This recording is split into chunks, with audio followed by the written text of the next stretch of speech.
Hey folks, it's your main man Ian. I'm out here with my pack. They're playing. Hey, Bear, take it easy, Bear. No, Muggles, stop.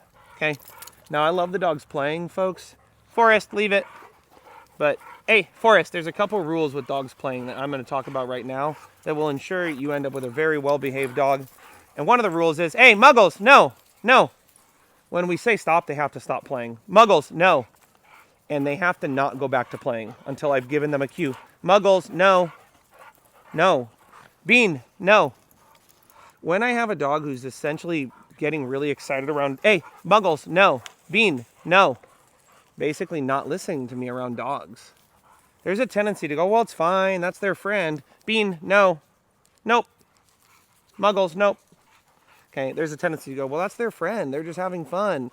Well, until they're in some sort of interaction with a dog where it's not their friend or they're scared, and then you tell them to stop, they go, I don't know how to stop when I'm excited. Muggles, no. Or they go, I just know how to stop for a split second and then go back to doing whatever I want to do, which is fine. I mean, sometimes I tell the dog, hey, stop, and go back to doing what you're doing. But other times I'm telling them, you need to stop and wait for some sort of cue for me to tell you to go again. Okay, so whenever they're playing together, I'm very clear that, hey, you have to listen.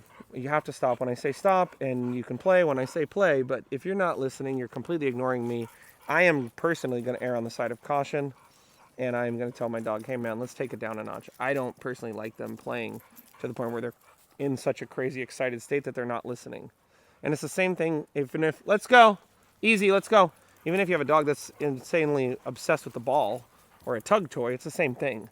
You know, if you get that dog so obsessed with the ball that they're not listening, I mean, what if the ball starts rolling into the street? Hey, come on, Oso. And you say stop. Hey, easy, no. Okay, so rule number 2 about gameplay is you can't bring the crazy gameplay. Muggles, no. You can't play in an excited fashion within 4 to 6 feet of me. Okay, first of all, it's super dangerous. The dogs will come running back. They'll bring all their friends. I'm telling you, you could get knocked over. I had a friend. She needed a full hip replacement. Just because a dog came running, knocked her over, it broke her hip. So whenever they're playing, I want them to understand that fundamentally within 4 to 6 feet of me is actually a calm area. You should be calm near me. So don't bring the entire game towards me, charging towards me, but also, you know, don't roughhouse and get rowdy next to me. Because what I'm creating also for the dog there is a very clear picture that I don't want them to become leash reactive. Like, I don't want them excited about dogs within 4 to 6 feet of me. Now, if you had a toy, I would probably say similar things. Hey, you know, if you're excited about a toy, like, there might be rules. Like, I have to have the toy. You can't go see a toy 100 yards away and then get super excited. Like, I might say, hey, you got to stay within 4 to 6 feet of me, and then I'll throw the ball. You got to stay within 4 to 6 feet of me, and then I'll play with the tug toy. So kind of creating this idea of, like, what levels of excitement are okay. Hey, if you want to play with a toy and you want to be really excited near me, no problem. Hey, if you're playing with dogs, then that type of play should be away from me, and especially away from children, older people. They could get knocked over. Okay. The third thing I want to talk about is the importance of there being balance in the interactions between dogs. Okay. Yes, of course, we love the dogs playing, but I'll tell you what, folks, there's dogs here in this pack right now that they would play and play and play all day, and they would just get themselves more and more wound up. One of them would come to us with, you know, basically cuts on him because his sister was biting him so hard. And what we noticed is having them play, but then also taking the time to slow down and have them hang out like this calmly together, go on adventures and outings and walks together, or be calm in the house or the yard together is super important. And so you see how these guys were all playing like crazy, and then I stopped the gameplay, and now they're just walking around smelling, like enjoying hanging out with each other. I want the dogs to understand sometimes when you're with your friends, you're going to be, of course, super happy, super excited. Other times when you're hanging out with your friends, you're going to be calm.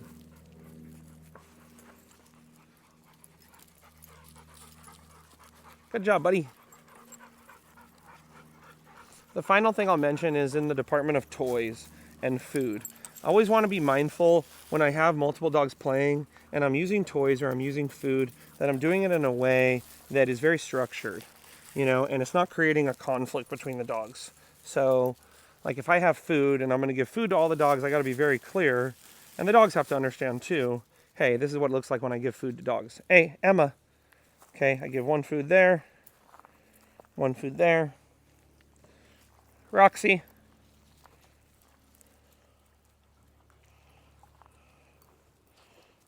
Gus is on his special only dehydrated fish treat. Good. But you see how every dog understands that I'm giving them a treat and they're not trying to take the food from the other dogs. Oso, come on, dude. And it's the same thing if I'm using toys. You know, if I'm using toys, Bean, come on, Bean. If I'm using toys, good girl, Bean.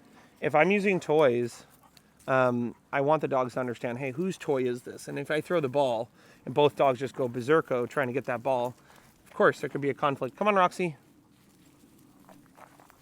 So keep in mind when you're using toys or you're using food, you know, make sure that the dogs are capable of controlling their impulses around that. These dogs, a lot of them, it's taken a long time for them to have food out and control their impulse around other dogs or even around food. And same thing with a toy. You know, if I threw one ball right now, Oso, the black lab, he might think it's his ball. And then Emma might be like, that's my ball. And even if they just smash into each other, which can happen, a dog could get injured from just smashing into each other. So, come on, let's go. So when it comes to food and toys, you know, be mindful. And I would say the same thing with affection. A lot of times when dogs are socializing or even playing, you know, we get excited, we want to pet the dog.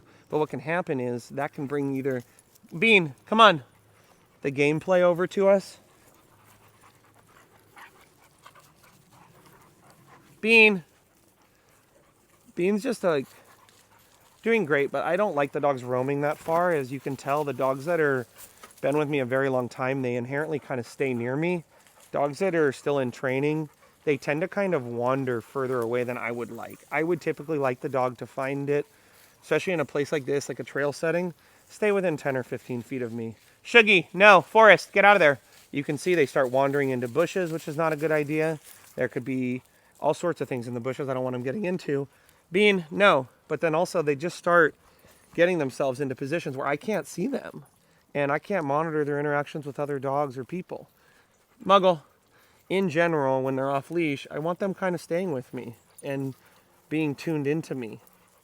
And just as interested or a little bit more interested in me than, you know, the smell of pee or whatever it is they're looking for. So that affection, okay, be mindful when you got those dogs. I know you want to pet them all, and that can totally be fine. You guys will see videos of me rolling on the ground, petting all the dogs. But not all dogs are always going to be okay sharing affection. It could introduce some resource, and once again, they may not know how to control themselves. You start petting them, and then they jump on you, and then maybe another dog says, hey man, why are you jumping on my mom? So I've seen this time and time again, where introducing food, introducing toys, and affection, you know, with dogs that necessarily don't know how to share or control their impulses, it could create conflict. And even if it doesn't create a fight, you know, what it can create is just tension in the household, tension between the dogs, or just dogs that just get themselves too riled up, too out of control.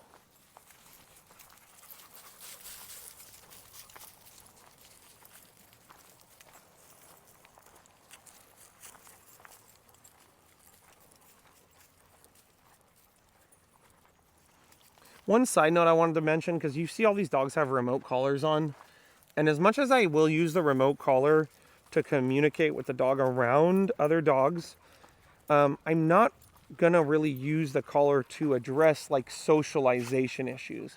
So, you know, a dog, I may tell them if they're not playing appropriately, hey, you have to come back when called, and you have lost your opportunity to play because you're not playing appropriately, and they may get a consequence for not listening. But I'm not going to start correcting them around other dogs without giving a really clear command. Or like, let's say they're in a command and they're walking with me and then they start getting distracted and they start like focusing on something away from me, and they understand that there's a behavior of walking with me that's appropriate. Yes, I'm going to correct the dog. I'm going to say leave it, and I am going to correct the dog for being distracted. But I realize primarily what I'm correcting is the dog being distracted. Bean, leave it. Good girl, Bean. Good, Bean. Good. Nice job. Good girl. Good girl, Bean Bean. Good. Good, Muggy.